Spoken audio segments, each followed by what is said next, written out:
కవను నీ కరుణం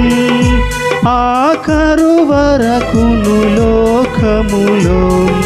శోకములేకయేకముగా ప్రాకటముగునను చేకొనుము దేవరనే దీవెనలు ధారాళముగను వీరలపై